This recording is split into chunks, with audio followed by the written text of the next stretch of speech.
Cuando yo empecé fue en la vieja universidad de la calle de San Bernardo en Madrid. Cuando yo avancé ya en el tercer curso, la universidad fue trasladada a la ciudad universitaria, o sea que estrené la ciudad universitaria de Madrid.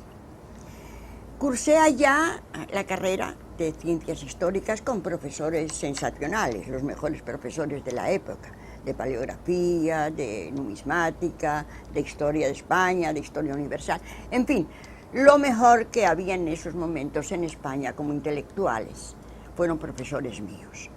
Cuando yo terminé, uno de los profesores, don Pío Zavala, que era rector de la universidad, me designó profesora ayudante. Fíjense, yo no digo profesora con un carácter distinto de oposición, no, sino nombramientos anuales de cada curso que hacía un profesor para que le ayudara en las clases prácticas, corregir exámenes, en fin, ese tipo de trabajo que no es muy importante, pero para mí, que tenía 19 años, eso era sensacional. Y cuando terminamos el segundo curso, ya después vino la guerra. Yo me acababa de casar y la guerra me sorprendió en plena luna de miel. En Covadonga, uno de los lugares más interesantes de España, más bonitos, en Asturias. Entonces fuimos trasladándonos más norte, todo el norte de España, hacia Santander. Y en Santander, a mi esposo, que era ruso y profesor de ruso en la misma Universidad Central, lo llamaron para que formara parte del grupo de personal de empleados de la embajada rusa, de la embajada soviética en el norte de España, con sede en Bilbao. Allá me cogió momentos muy difíciles de la guerra, por ejemplo Guernica, estábamos viviendo muy cerca porque Bilbao está muy cerca de Guernica, aquello repercutió mucho en nosotros. Y cuando ya las tropas de Franco se iban apoderando de las diversas ciudades de la República en el norte de España, nos íbamos trasladando hacia el oeste. Cuando nos subimos al camión, nos dimos cuenta que el camión, lo que iba todo, eran cajones de material bélico. Y ahí hicimos todo el viaje hasta el Paular. En el Paular bajamos y nos dieron de comer y llamaron al ejército, al general Pozas, para decir que habíamos aparecido. En el camión primero que salió para Madrid, nos fuimos. Cuando llegué, porque había un movimiento, era un movimiento grande de mujeres y de hombres, y muchos camiones cargados de milicianos, que al paso todo el mundo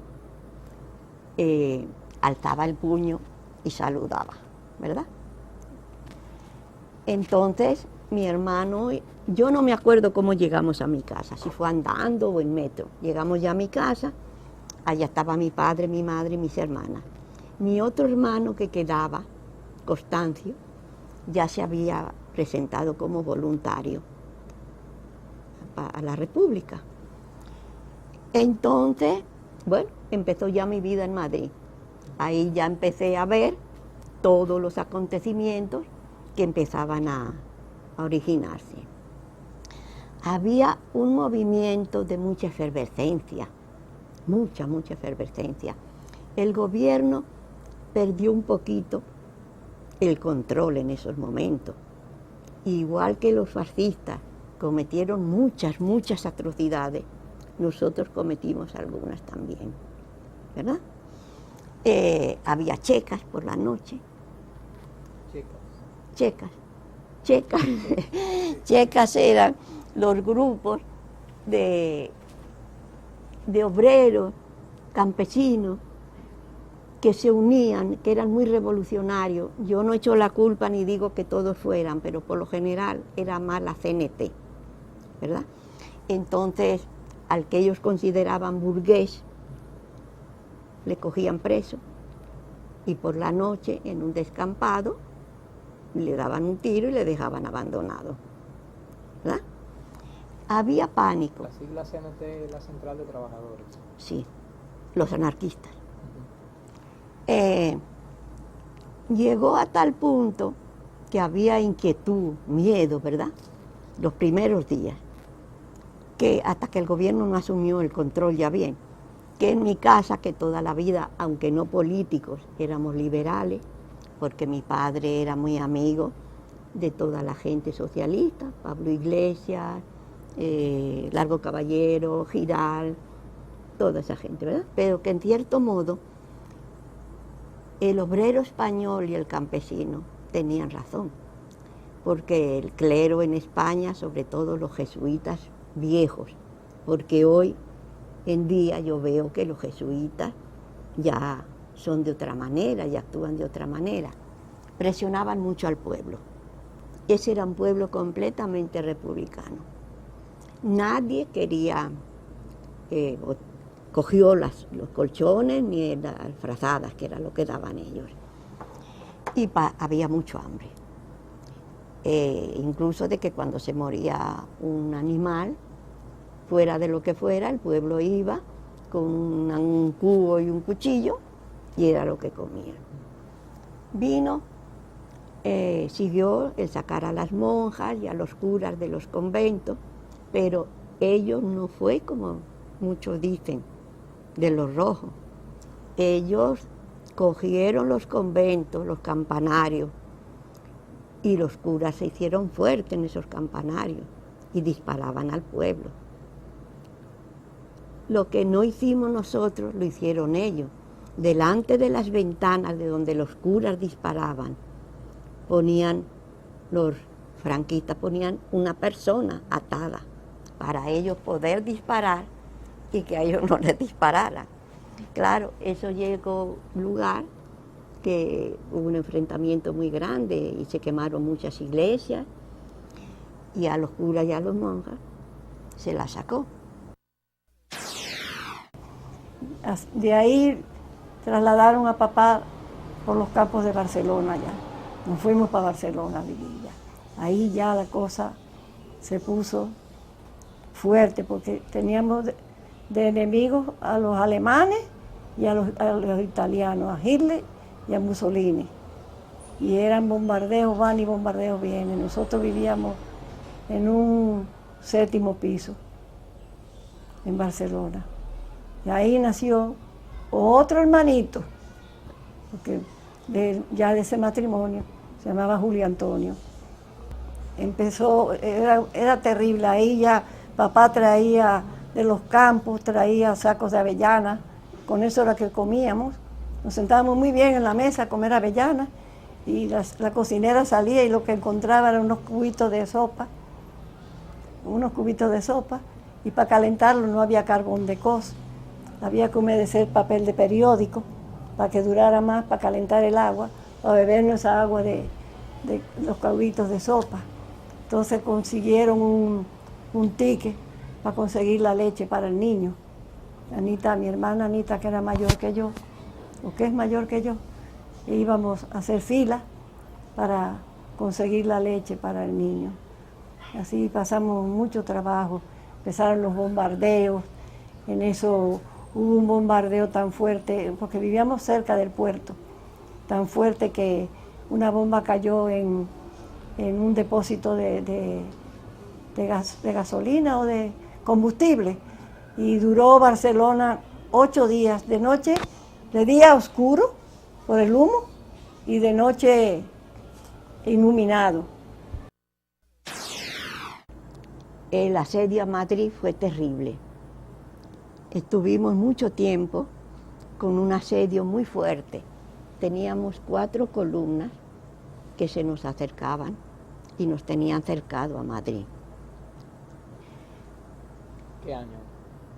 Bueno, a los pocos meses. Al principio. Cierto, el asedio a Madrid fue enseguida. Los franquistas tenían mucha ayuda, mucha. Hitler le mandó mucha gente. Les mandaban armas, les mandaban comida. Francia se portó muy mal con la República Española, muy mal. no nos dejaban pasar la ayuda de, por ejemplo, la URSS. No nos lo dejaban pasar, no nos dejaban pasar comida, y el asedio a Madrid fue muy dramático, muy fuerte. Los bombardeos cada vez eran peores y los ametrallamientos. Pero el pueblo se acostumbró tanto que cuando eran bombardeos, claro, uno bajaba enseguida a los sótanos que tenían las casas. Las casas tenían unos trasteros abajo que todo el mundo los convertimos tirando unos colchones al piso para cuando venían los aviones, los bombardeos, bajar allá. Madrid se puso ya muy difícil de vivir ahí. No había comida, no había nada. Teníamos unas tarjetas de racionamiento y nos daban la comida por medio de donde usted trabajaba, ¿verdad? En mi casa, por ejemplo, mi padre trabajaba en el Ministerio de Trabajo y de ahí era que nos daban una comida. Mire cómo llegó el hambre a Madrid, porque Francia no nos permitió pasar nunca ayuda, ni siquiera de comida. Que yo me acuerdo que mi cuñado Ernesto, que estaba en el batallón todavía de montaña, en Navacerrada, estaba en el batallón de montaña, como sabía el hambre que estábamos pasando en Madrid. En Madrid solamente comíamos algarrobas, pero el algarrobo debe de ser un algarrobo distinto al que hay aquí, porque el de aquí son unas vainas largas. A nosotros nos daban que eran como unas lentejas y las llamaban las píldoras del doctor Negrín. De eso, porque Negrín entonces era el que estaba de presidente. Era terrible, era lo que comíamos, las píldoras del doctor Negrín. Entonces, mi cuñado mandaba a mi hermana, entre la ropa sucia, pedazos de pan. Ya usted sabe lo que era la ropa sucia de un miliciano entre nieve y lodo. Y cuando ese pan llegaba, nos lo comíamos, con moho y todo. Había algo muy chistoso que aunque no viene al caso y está muy fuera, pero lo quiero recordar por mi padre.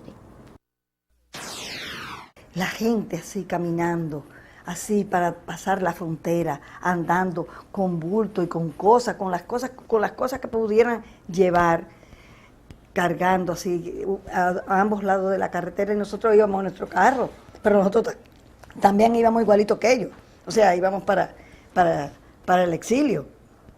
Incluso en ese exilio, que todavía Margarita todavía no estaba en ese exilio, al pasar los Pirineos, nosotros dormimos una noche en un castillo de esos de los Pirineos, un castillo antiguo, que cuando llegamos estaban haciendo una sopa de ajo, así en su cosa, en esas pailas que son para colgar, en la chimenea, ¿verdad? Una sopa de ajo, y nos la comimos con un hambre que teníamos ya, porque habíamos pasado muchas horas en esa carretera para pasar de Barcelona, pasamos a los Pirineos, y ya nosotros nos llevaron juntos con todo el mundo, con todos los refugiados.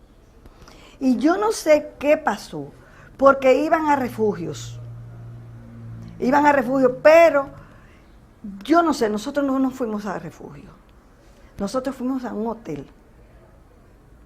hotel que yo tengo esta fotografía por ahí, sentadas en el hotel, o sea, chiquitica, con Carlito, mi hermano, y con Marilí, la otra hermana mía, la hermanastra mía, y con una señora que yo no me recuerdo quién era, sentada, o sea, así en la acera del hotel. Nosotros no fuimos a refugio.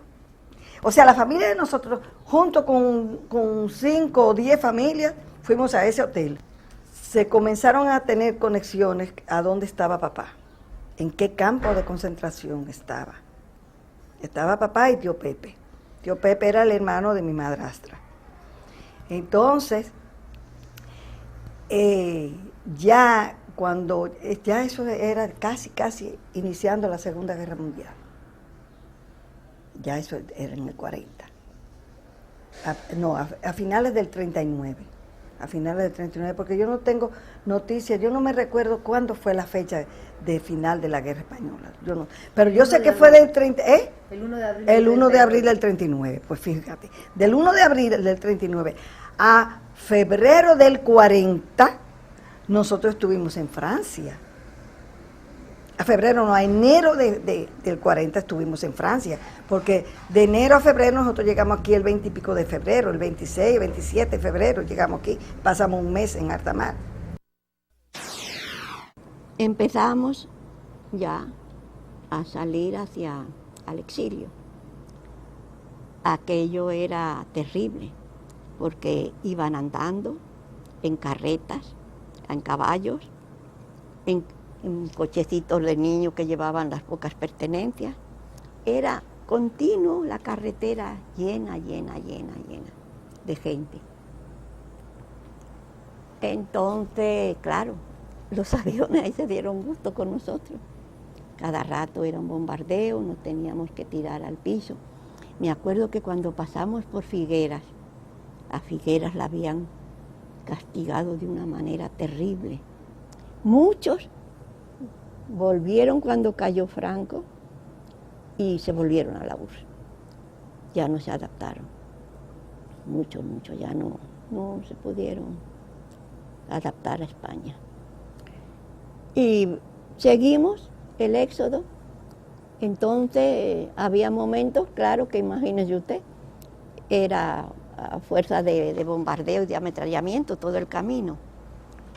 Llegamos a un pueblecito que se llamaba Massanet de Cabrelis, ya en los Pirineos, para casi pasar la frontera.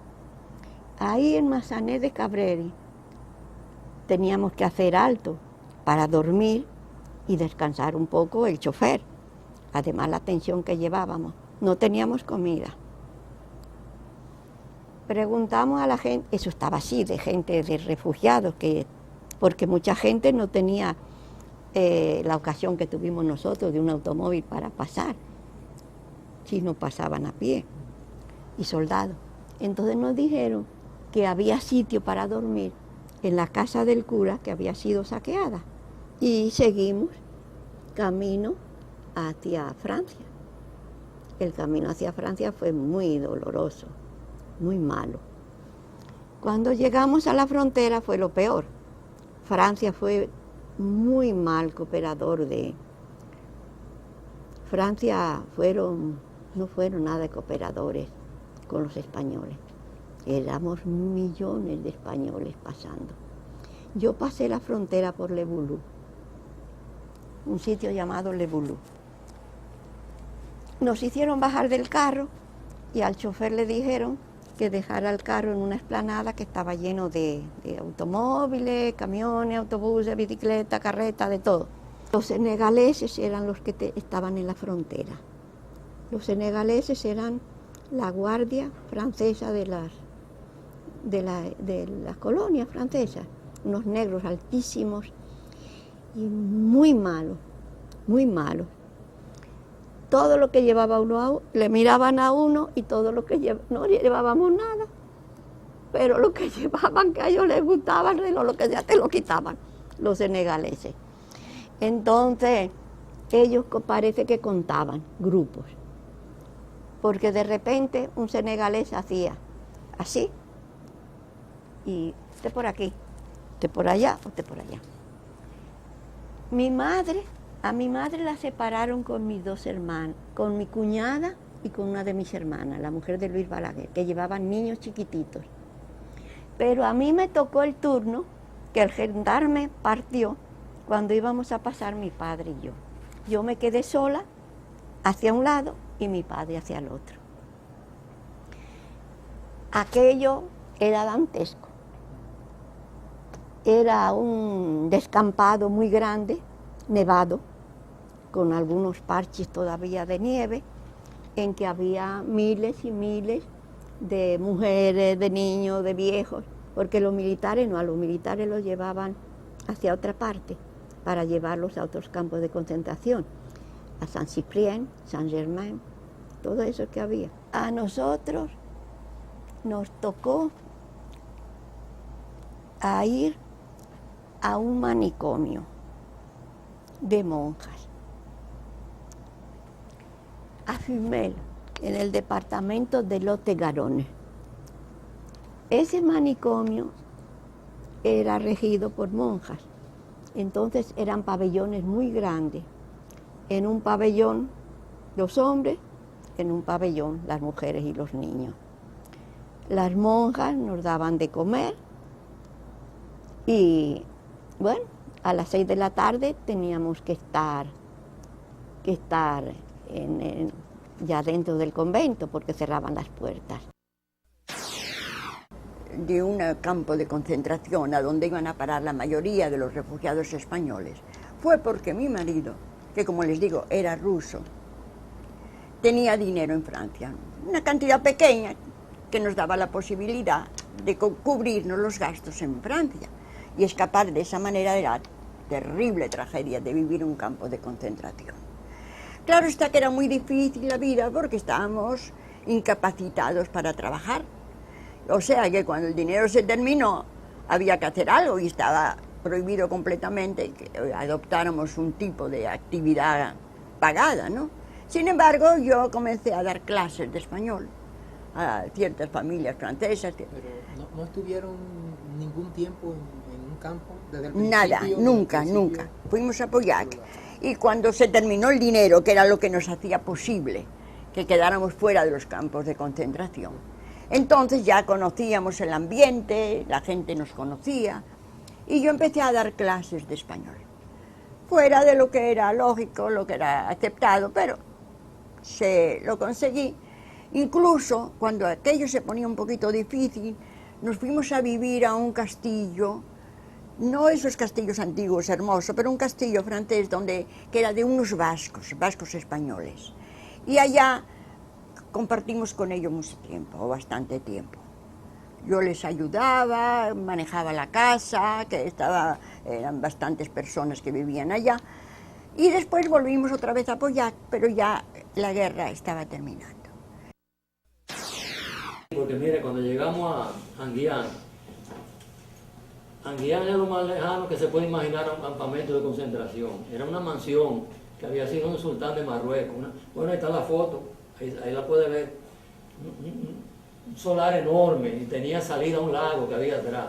Lago precioso, un muelle tenía y todo. Tenía 3 niveles y un sótano. Y además tenía otro compartimento fuera. Y mi abuelo era el jefe de esa cosa ahí. O sea que alguna conexión tenía él con lo que mandaba, porque había muchísima gente ahí, refugiados. Y él era el que gobernaba eso. Pero yo nunca le pregunté cómo, ni de dónde, ni cuánto, ni cómo, nada. Esa pregunta básica de un ingeniero del sistema. Jamás pasaron, nunca. Lo único que yo tengo ahí con él es una foto que estamos los dos nevando, que estamos con un pasamontaña ahí. Pero mi abuelo tenía que tenerlo, yo casi seguro que por ahí era que venía. Porque él era de los dirigentes de eso allá. En el Partido Socialista. Sí. Por eso fue que por eso que yo nunca vivimos la experiencia de muchos que pasaron hambre y tuvieron que dormir en la intemperie. Nosotros nunca nos faltó. Yo le doy gracias a Dios por eso. Nunca nos faltó ni el pan ni el abrigo. Por eso que yo soy contento así. A mí no me importaba nada porque parecía lo necesario.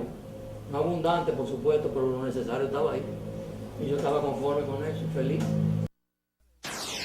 Estamos en Fumel, pero ya se corre la voz que mi padre, que es un intelectual español, está allá en Francia, que estamos en tal sitio, en un manicomio, donde hay muchos refugiados españoles. Entonces los intelectuales americanos empezaron a mandar a mi padre dinero y obtuvimos el permiso de trasladarnos a Narbonne.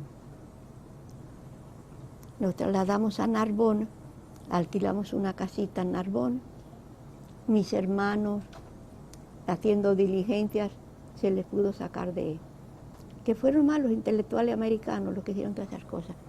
Les lograron sacar del campo de concentración y nos reunimos todos en Narbona. En Francia ya se pone muy mala la cosa y empiezan a sonar las alarmas por la noche empiezan a fijar los refugios, empezaron a hacer ya pruebas de bombardeos para que la población empezara a saber a dónde tenía que acudir. Entonces ya, porque siempre vivíamos con la esperanza de que íbamos a regresar a España, y por eso no estábamos allá. Sí, teníamos la firme convicción que íbamos a regresar a España. Pero cuando ya vimos que era imposible regresar a España, mi hermano Juan fue a París. Teníamos dos organizaciones de los refugiados españoles, el SERE y el JARE. Vinimos en el último La Salle. Fuimos a Burdeos, cogimos el barco y nosotros vinimos en el último La Salle, que vino el barco. De Burdeos aquí tardamos 23 días, porque había muchos submarinos en toda esa área. Estaban los submarinos. En Casablanca tuvimos que estar varios días varados, porque en Casablanca ellos sabían que por ahí había varios submarinos y el barco estuvo allá. Entonces no nos dejaron bajar a tierra, estábamos solo en el barco, en Casablanca. También llevábamos una vida humilde pero normal, con mucho frío, pero bien. Y en eso ya empezó la Segunda Guerra Mundial. Empezó la Segunda Guerra Mundial y parece que la gente del pueblo echaban como la culpa de esa guerra a los españoles, como acaba de pasar la guerra de España, ¿verdad? Y Franco y Hitler y toda esa gente eran uno mismo, pues nos veían mal. Los franceses siempre nos vieron mal, siempre nos vieron mal. ¿Pero por qué piensa que les vieron mal? Hay un artículo ahí de cuando llegamos, que de personas mayores que estaban en ese tiempo, y ellos lo dicen, que nos trataron muy mal. No sé por qué fue. Vinimos en barco primeramente a La Habana, de La Habana pasamos a Santiago de Cuba, de Santiago de Cuba pasamos a Santo Domingo. Era marzo de 1940. Mi marido me estaba esperando, pero ya estaba arreglado el que teníamos que ir a una de aquellas terribles colonias agrícolas que el Trujillo nos había preparado para que fuéramos a desempeñarnos como agricultores. Ninguno de nosotros era agricultor, pero así era que veníamos, porque de acuerdo a una conferencia internacional, la de Evian, aquí se podía venir porque veníamos como agricultores a ayudar a la agricultora, porque nosotros, según parecía, éramos técnicos en el asunto y conocedores, no conocíamos nada, ninguno. Y nos tenían preparados varias colonias. Cuando fuimos a la colonia, nos llevó nada más y nada menos que el secretario de Agricultura, que se llamaba Carbucia, una persona muy conocida aquí, la familia Carbucia. Yo cuando iba para allá, el hecho de que el secretario de Agricultura me llevara me hacía suponer que nos llevaba a un sitio, pero lo más bueno, ¿verdad? A un chalecito, a una cosa así. Cuando llegué allá, lo que me encontré, una especie de bohío de madera, cubierto de canas, con 2 habitaciones nada más y una partida también en 2, que eran 2 camas que le llamaban colombinas, que yo creo que ya eso ha desaparecido. No sé si ustedes lo conocen, la colombina. 2 colombinas, con 2 mosquiteros, una mesita para comer de pino. Atrás de la casa, bueno, llamarla algo, del bohío aquel, estaba la cocina y detrás la letrina. O sea que era lo más malo del mundo, ¿no? Bueno, lo más grande fue que aquellos españoles que éramos unos cuantos, 6 o 7, no sé, ninguno de ellos sabía nada de agricultura. Íbamos allá a la colonia agrícola, con españoles que se suponían que venían con técnica y todo esto. Bueno, la cuestión es que salían con sus aperos de labranza que tenían allá. Y quienes les acompañaban, los muchachitos que vivían en el pueblo aquel, en el campo de Medina. Y los muchachitos de aquí les enseñaban a manejar esos aperos de labranza. Me dio un paludismo muy fuerte y tuve que venir a la ciudad. Ahí empezaron las cosas muy difíciles, pero ahí empecé yo a darme cuenta de la generosidad de los dominicanos. Nos fuimos a vivir, todavía teníamos la posibilidad y además había instituciones que nos daban 50 pesos, creo que era al mes, por cada uno de nosotros. Nos fuimos a vivir a la casa de una familia, una señora viuda. Él vino porque usted sabe, eso me lo contaba a mí no él, sino un refugiado también, porque nosotros no éramos entonces, no nos llamábamos inmigrantes, ni el nombre que nos daban a nosotros los españoles que vinimos en aquella época era refugiados, que ya no sé por qué han querido cambiarlo por exiliados. No, hombre, no, si la verdad es que éramos refugiados. Y hay que estar orgulloso de que después de ser refugiados hayamos podido cambiar nuestra vida como la hemos cambiado, incorporándonos como a mí me pasó. A mí me ocurrió que yo me incorporé prácticamente inmediatamente que llegué al mundo de los dominicanos, con todos los grupos de refugiados españoles, que venían en grupos grandes, ¿verdad?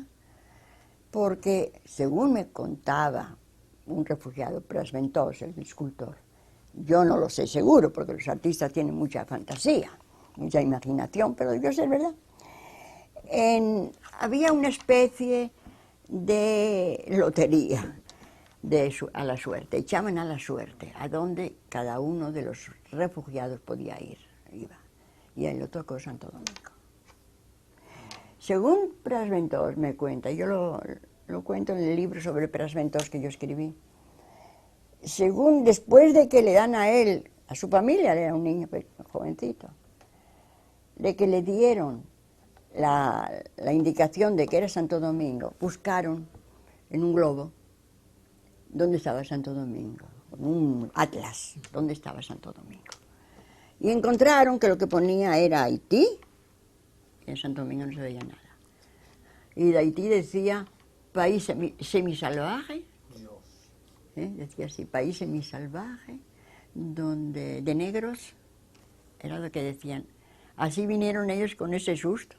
Pero no tenía la oportunidad de estar yo hablando con la gente, porque sabía que no le gustaba. No. Ahora, no tenía yo nada que hacer, era una angustia terrible, pero angustioso. Ahora, ellos, de los que quedaron, porque quedaron, usted sabe, después de que nosotros nos fuimos se fueron otros más, pero siempre quedaron algunos. Y esos llegaron a enseñar ya a los criollos a sembrar papas. Y hoy fui yo hace 3 años por allá, y todavía queda el sitio, allá donde los españoles, y todavía cultivan papas. Una cosa que me hizo mucha gracia. Yo estuve por traer, pero no encontré una fotografía que sacamos hace unos 3 años de cómo eran las casas allá. Bueno, pero se figuran, ¿verdad? Sobre pilotillos eran todas. Casas sobre pilotillos, casas, bohíos, cubiertos de cana. Me podré ir de aquí, me voy a morir aquí, y que por la noche me canten como esas cosas que canto muy bonitas, pero que dan grima. Entonces lo repetía la montaña, había el eco. Era precioso, pero... Y tenebroso a la vez. Ay, tenebroso, esa es la palabra. Porque vinimos con lo puesto, nada más. Y con la ropa de invierno. ¿Y en el barco montaron ustedes alguna escuela? ¿Usted se acuerda? No, nada. No. Que vimos que anclamos el barco, paramos el barco ahí, que los negritos de San Tomás nosotros nos llamaban mucho la atención. En el barco de nosotros venían muchos negros, pero de esos ricos, de por ahí de San Tomás y eso, con el pelo bien malo, bien tostadito. Pero de esa gente negra que emigraron, que salieron de Francia, pero parece de turistas, y salieron de Francia y se vinieron para su país, tú sabes. Y anclamos en San Tomás y de ahí ya cogimos por el norte, pasamos de lejos por Puerto Rico, me acuerdo que vimos así la sombra de la isla de Puerto Rico, y seguimos y y anclamos en Puerto Plata. Estaba preparado todo para llevarnos a San Francisco de Macorís. ¿A ustedes quién les esperaba? Bueno, las autoridades de Puerto Plata. No sé decirte tampoco, porque yo no me recuerdo de eso, pero eran las autoridades de Puerto Plata que nos estaban esperando, nos montaron en nuestros guaguas, en nuestros autobuses, como dicen los españoles, y nos llevaron a San Francisco de Macorís. ¿A todos los que venían en ese barco? No creo que fuimos todos, no. Fue una gran parte.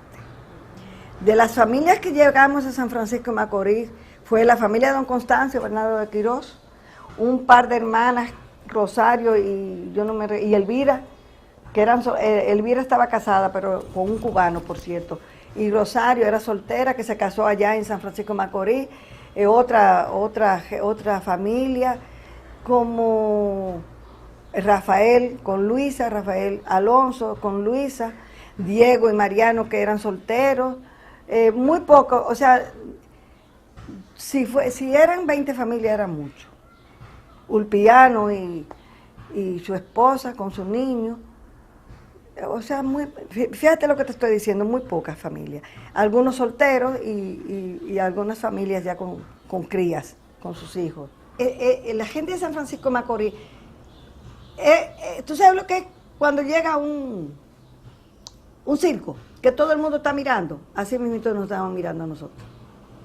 Era como un circo, nosotros éramos los animales del circo, pero eran tan agradables, tan simpáticos, tan llenos de cosas de amor para todos nosotros. Nos llevaban platos de comida dominicana para que conociéramos la comida, que habichuelas con dulce, que qué sé yo qué, 20,000 cosas, todos los quesos, el pan dominicano. O sea, a nosotros nunca nos faltó la comida, ni nunca le faltó nada. Entonces caímos, yo te dije, en una granja que era de Trujillo no, del Estado Dominicano. Era una granja agrícola que era muy grande. Entonces ahí nos pusieron nuestra camita, mosquitero, colchoneta, y nos dividieron por familia, ¿verdad? Los cuartos, los salones, hasta que ya por fin a nosotros, a la familia de nosotros, a don Constancio Bernardo de Quirós con su familia, con Lili, la mamá de Roberto, a nosotros, a Rosario y Elvira, que eran otra hermana, y a José y otra, y a otro señor que vivía que estaba casado, pero no me recuerdo, Graciani se llamaba él, que era director de teatro. Entonces, cuando llegamos aquí, el 25 de febrero, tuvimos nos recibieron muy bien. Subieron las autoridades porque parece que papá, Trujillo tenía interés de que vinieran para acá, emigrantes, ¿te ves? Porque yo no te puedo decir cómo fue la cosa, pero parece que fue el interés que tenía Trujillo, y de traer emigrantes vinieron muchos intelectuales con nosotros, vinieron campesinos, vino de todo, ustedes, pero vinieron muchos intelectuales. Por ejemplo, el papá de Roberto Casal vino con nosotros, la familia vino con nosotros, y muchísima gente más, muy preparada, y de todo venía, sí. Y cuando llegamos aquí, llegamos por Puerto Plata, subieron las autoridades tanto de migración como sanitaria, nos vacunaron contra la viruela inmediatamente en el barco, y nos dieron las tarjetas de migración. Entonces nos montaron en guaguas, como le dicen aquí, a los autobuses, ya tenían donde nos iban a poner. Era día de fiesta aquí, día fiesta nacional de la independencia, y cuando pasamos por los pueblos mucha algarabía, nos pasaban frutas y mucha alegría. Después que pasamos Santiago, pasamos por un pueblo, un campito, y nos dieron una fruta, y a mí me dieron unas aguas. Y papá, cómetelas, que es una mala educación, para que vean que tú estás... Ahí mi madre, para yo comerme esas aguas, con esas semillas que picaban tanto. Eso es una mala educación. Digo, pero tú no te la quieres comer, papá. Nos esperaron en una granja que había sido de Trujillo. Ya se lo tenían con muchas... En esos tiempos había unas camitas que le decían colombinas. Ustedes lo han oído mencionar, las colombinas, con sus mosquiteros. Y el pueblo de San Francisco se volcó. Todo el mundo quería cargar con nosotros. Nos hacían así porque teníamos los cacheticos colorados, de coloradito, que creían que era colorete. Al primer paludismo nos pusimos amarillos. Ahí poco a poco se fueron la gente dividiendo y buscando camino. Papá, nos fuimos a un campo, a una granja del gobernador de San Francisco, imagínense, en un campo. Duramos un tiempo ahí. Papá alquilaba gallinas cluecas para criar pollo y viviendo con el subsidio que nos mandaban de México. Y ya íbamos a la escuela, quedaba lejos porque era en un molino donde había un campo que tenían vacas y era por los rieles que pasaba el tren por ahí. Y era de punta a punta, íbamos a la escuela, pero todo el mundo nos quería muchísimo. Usted ve que allá en San Francisco de Macorís había un señor, don Pablo Pichardo, que era un erudito. Se le mandaba libros a papá para que leyera y al mismo tiempo decía, tómate una copita de vino para que coja fuerza. Y mucho amor teníamos, mucho amor. ¿Y ahí se asentaron con otros españoles? Sí, pero no mucho, porque por ejemplo don Constancio Bernaldo de Quirós, que es el abuelo de Roberto, ellos vinieron para la capital, inmediatamente empezó a trabajar en la universidad, pero a Roberto parece que no les gustó el ambiente y se fueron para México. La única que se quedó fue Lili, la mamá de Roberto, porque se casó con el señor Casal. Sí. Entonces papá no tenía trabajo. Se dedicó a criar gallinas, a hacer crianza de gallinas y a recoger huevos y de una manera técnica. Él tenía gallinas de raza, o sea, buenas, ¿verdad? Ponedoras, que ponían muchos huevos, pero suponte los huevos, ya tú sabes, estaban regalados. Nosotros lo que comíamos era huevos por la mañana, huevos por la tarde y huevos por la noche. Comíamos nosotros, tú sabes. Era normal, allá había en San Francisco de Macorís un instituto comercial, mercantil, de mecanografía y todas esas cosas. El señor Martínez, que era el director, el propietario y director, atrajo a papá como profesor de contabilidad, oye bien, de contabilidad, gramática, redacción comercial, todas esas cosas las daba papá en el instituto por la tarde y también se ganaba unos chelitos por la tarde. ¿Y este señor también era No, él era de allá de San Francisco de Macorís. Entonces cuando él decidió mudarse para acá, venir a vivir para Santo Domingo, él le vendió el instituto comercial a papá. Papá cogió un dinero prestado, como Dios lo ayudó, y se hizo propietario de ese instituto, que era el alma de San Francisco de Macorís. Ese instituto era el alma de San Francisco de Macorís. Pero yo tenía un grupo, yo no tenía grupos, yo tenía amistades dentro de los españoles, algunos, como por ejemplo los Belazanetti, que estaban casados con una polaca. La conocía yo mucho a la mujer y a él mucho, como Prasventos, que estaba casado con una dominicana, ¿no? En fin, con ese grupo de artistas españoles. Pero ellos sí se unían mucho. Yo no, pero ellos tenían sus grupos, se reunían mucho en la cafetera, se reunían en casas como la de Prasventos, por ejemplo, tenían sus tertulias, sus cambios de impresiones, había verdaderos grupos muy, muy compactos. ¿No visitaba usted la cafetera? No, a las mujeres no nos dejaban. No es que nos dejaran, es la costumbre. Okay. Es la costumbre que hace ley, ¿verdad? Yo solo decía el otro día, caramba, con lo que me hubiera gustado estar allá en esas tertulias.